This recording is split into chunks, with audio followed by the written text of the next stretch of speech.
कार्यक्रम। राष्ट्रीय सल्यूट, सलामी, शस्त्र।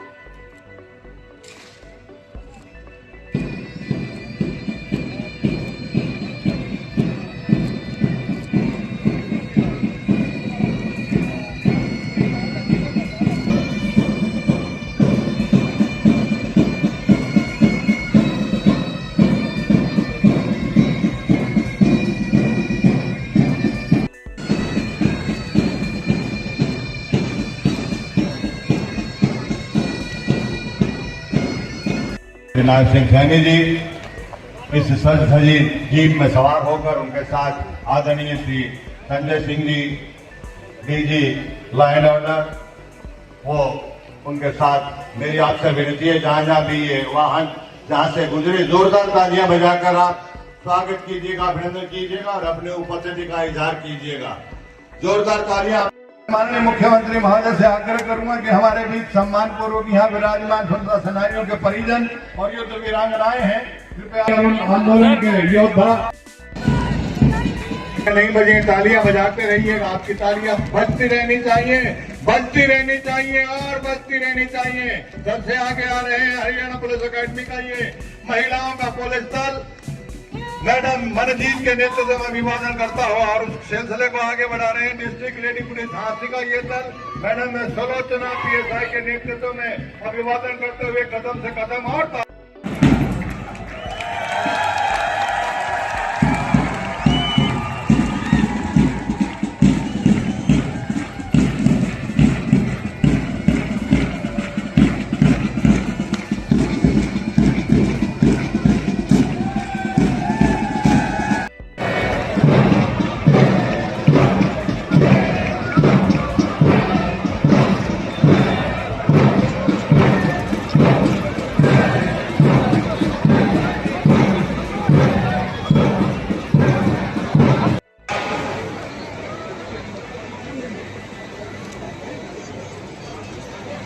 इस संदेश के साथ कि मौसमों से यूं नहीं घबराइए, मौसमों से यूं नहीं घबराइए। इस समय पेट्रोलियम पदार्थों पर एक्साइज ड्यूटी घटाकर जनता को बड़ी राहत दी है। साथियों, ऐसे समय में जब कई देशों में एनर्जी लॉकडाउन लगने की नौबत आ गई थी, तब भी भारत में तेल व गैस की कोई कमी साथियों नहीं रहने दी है।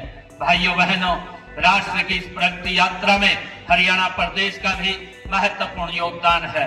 पिछले 12 वर्षों में हरियाणा ने विकास के हर क्षेत्र में नए कीर्तिमान स्थापित किए हैं। प्रदेश में शिक्षा, स्वास्थ्य, उद्योग, कृषि, बिजली, समाज कल्याण, महिला सशक्तिकरण और रेल व हवाई कनेक्टिविटी के मामले में अभूतपूर्व कार्य किए हैं। हरियाणा की असली पहचान अब जय जवान, जय किसान और जय पहलवान से है। हमारे किसान देश का अन्न भंडार भरते हैं, हमारे जवान सीमाओं पर भारत माता की रक्षा करते हैं और हमारे धाकड़ खिलाड़ी पूरी दुनिया के खेल मैदानों पर तिरंगा फहराते हैं। पिछले दिनों ग्लासगो में संपन्न राष्ट्रमंडलों खेलों में देश का गौरव बढ़ाने वाले खिलाड़ियों को भी मैं अभिनंदन करता हूं। देश का साथियों, हमें गर्व है कि इन खेलों में हरियाणा ने 23 खिलाड़ियों ने देश का प्रतिनिधित्व किया और अपने दमखम पर कौशल से साथियों 10 पदक देश की झोली में डाले हैं। इनमें 7 स्वर्ण पदक साथियों शामिल हैं। मुझे यह बताते हुए खुशी है कि हरियाणा 3,90,000 रुपए प्रति व्यक्ति आय के साथ देश के बड़े राज्यों में प्रथम स्थान पर है। इसके साथ ही हरियाणा प्रति व्यक्ति आय GST संग्रहण में देश में प्रथम स्थान पर है। State ease of doing business ranking में हरियाणा टॉप अचीवर कैटेगरी में शामिल है। उद्योगों को लॉजिस्टिक सुविधा देने में हरियाणा देश में दूसरे स्थान पर, उत्तर भारत में साथियों पहले स्थान पर है। इसी तरह हरियाणा का क्षेत्र देश के क्षेत्रफल का मात्र 1.34% है, लेकिन आज देश की GDP में हमारा योगदान 3.7% है। साथियों, हम सब जानते हैं कि दशकों तक सत्ताएं बदली, लेकिन व्यवस्था नहीं बदली है। आम आदमी पहले सरकारी दफ्तरों के चक्कर काटता रहता था, भेदभाव का शिकार होता था, हमने पिछले लगभग 12 वर्षों में प्रदेश की जनता को उस लटकाने भटकाने वाली व्यवस्था से मुक्ति दिलाई है। अब सेवाओं व योजनाओं के लाभ लोगों के घर द्वार पर साथियों मिल रहे हैं। हमारी कथनी और करनी में कोई अंतर नहीं है। हमने गत विधानसभा चुनावों के दौरान अपने संकल्प पत्र में 217 संकल्प लिए थे। उनमें से 70 संकल्पों को हमने पिछले 1.5 वर्ष में पूरा कर लिया है और 147 संकल्पों पर गति से काम जारी है। साथियों, भ्रष्टाचार रूपी दीमक जो हमारे प्रदेश को खोखला कर रहा था, उस पर हमने कड़ी चोट की है। हमने ई गवर्नेंस का एक ऐसा नया अनूठा मॉडल बनाया है जिसने बिचौलियों की दुकानें बंद कर दी हैं। साथियों, आपको याद होगा वह दौर जब नौकरियों के लिए पर्ची और खर्ची चलती थी, जब योग्यता रद्दी की टोकरी में डाल दी जाती थी। लेकिन साथियों, आज हमारी बिना खर्ची बिना पर्ची के नौकरी देने की नीति, ऑनलाइन रजिस्ट्री, पारदर्शी ऑनलाइन ट्रांसफर पॉलिसी, पढ़ी लिखी पंचायतें और अंत्योदय अभियान की चर्चा आज पूरे देश में हो रही है। यह नए हरियाणा की नई तस्वीर है। मैं माननीय प्रधानमंत्री जी का भी आज आभार व्यक्त करता हूं कि उन्होंने युवाओं के मनोबल को ऊंचा करने के लिए लोक परीक्षा संशोधन अधिनियम 2026 को लागू किया है। इसमें दोषी को 10 साल तक कठोर सजा तथा 10 करोड़ रुपए का जुर्माने का प्रावधान इसमें किया है। हमने हरियाणा में भी पेपर लीक व नकल जैसी बुराइयों को रोकने के लिए हरियाणा लोक परीक्षा अधिनियम 2021 को लागू किया हुआ है। माननीय प्रधानमंत्री जी ने युवा शक्ति को विकसित राष्ट्र की असली ताकत माना है। इसीलिए उन्होंने पूरे प्रदेश में विकसित भारत संकल्प के लिए नशा मुक्त युवा अभियान चलाया है। हरियाणा उदय कार्यक्रम के माध्यम से जन जन तक नशा मुक्त हरियाणा का संदेश दिया है। इसके लिए सभी जिलों में हमने मैराथन, साइक्लोथॉन, राहगिरी कार्यक्रम, सेमिनार आयोजित किए गए हैं। साथ ही नशा तस्करों के खिलाफ भी कड़ी कार्रवाई की गई है। साथियों, हमने युवाओं की प्रतिभा और योग्यता का सम्मान करते हुए लगभग 12 वर्षों में बिना खर्ची पर्ची के 2 लाख से अधिक युवाओं को नौकरियां दी हैं। पिछले 1.5 वर्षों में ही लगभग 43,000 नौकरियां दी जा चुकी हैं। साथियों, हमने केवल सरकारी नौकरी ही नहीं बल्कि रोजगार सुरक्षा पर भी काम किया है।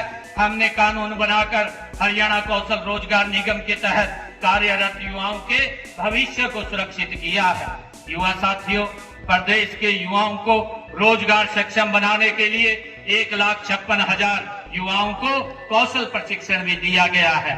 डंकी रूट की समस्या को खत्म करने के लिए एक कानून बनाया गया है। इसका उद्देश्य ट्रैवल एजेंटों के अवैध और धोखाधड़ी पूर्ण लेन देन की जांच पर उनका हो गया है।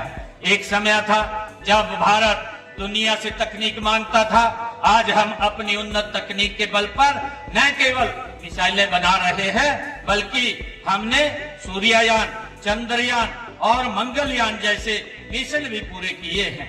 भाइयों बहनों, मई 2025 में ऑपरेशन सिंदूर के दौरान भी दुनिया ने हमारी स्वदेशी तकनीक और हथियारों की ताकत देखी है।